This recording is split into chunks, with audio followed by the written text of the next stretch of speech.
Nous ne transportons pas que des colis, nous transportons des colis conformes. Et ces colis doivent respecter ces 10 points. Et surtout, ne ratez pas les 2 derniers points, c'est les plus importants. Premier point, la description claire et précise des contenus. Votre colis ne doit pas être flou. La description de votre colis doit être claire. Vous ne pouvez pas dire savon alors qu'il s'agit d'un savon noir à base de beurre de karité. Vous ne pouvez pas juste dire machine alors qu'il s'agit d'une machine électrique à tatouer. Donnez plus de précision par rapport à votre colis. Deuxième point, facture ou preuve d'achat obligatoire. En réalité, il vous faut fournir les factures ou preuves d'achat de votre commande. Une capture d'écran pourra faire l'affaire, par exemple. Troisième point, valeur réelle obligatoire. Par exemple, si votre colis coûte 150 € et que vous déclarez 20 €, il y a un problème. Votre colis peut être sujet à un blocage ou à des amendes supplémentaires. Déclarez la valeur réelle de votre colis. Quatrième point, les produits interdits ou réglementés. Ces produits ne passent pas. Il s'agit entre autres des liquides inflammables, des objets dangereux comme les armes à feu, etc.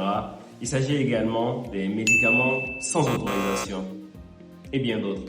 Cinquième point, emballage adapté et sécurisé. Dans ce cas, il faut que votre colis soit bien emballé.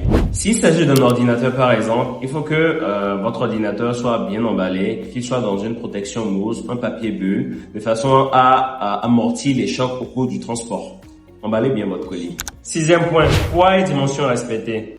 Si vous voulez envoyer un petit colis, le poids maximum est de 30 kg et les dimensions doivent être raisonnables. Bien au-delà, votre colis est surclassé, donc le coût de l'expédition peut être totalement différent, ainsi que le mode opératoire. Septième point, coordonnées complètes du destinataire. Dans ce cas, nous avons besoin du nom, prénom, de l'adresse complète, de l'email et du numéro de téléphone du destinataire. Ces informations nous permettent de mieux livrer votre colis et de faire en sorte que votre colis ne soit pas perdu. Huitième point, produits électroniques correctement déclarés. Alors, il s'agit d'une catégorie assez sensible. Lorsqu'on rentre dans la catégorie des produits électroniques, qu'il s'agisse des téléphones portables, des ordinateurs, des caméras, il est hyper important de bien déclarer votre colis, de donner tous les détails possibles, aucun excès n'est de trop. Cela permet à la douane de mieux catégoriser votre colis, de bien faire les calculs et de vous éviter de payer des taxes supplémentaires.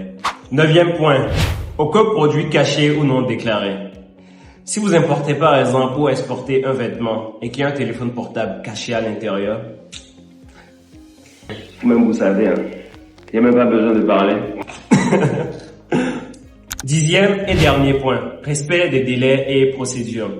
En gros, dans ce cas, il faut que les informations liées à votre expédition soient complètes. Si les informations manquent, si les documents n'ont pas été envoyés à temps, votre colis ne sera certainement pas traité et il y aura un retard pour tout le monde. En résumé, le respect de ces 10 points vous protège et vous permet d'éviter des blocages, des taxes supplémentaires ou au pire des cas, une perte de votre colis. Si tu as un sujet sur lequel tu aimerais qu'on intervienne, n'hésite pas à nous le dire en commentaire et au passage, like et abonne-toi pour ne rien rater.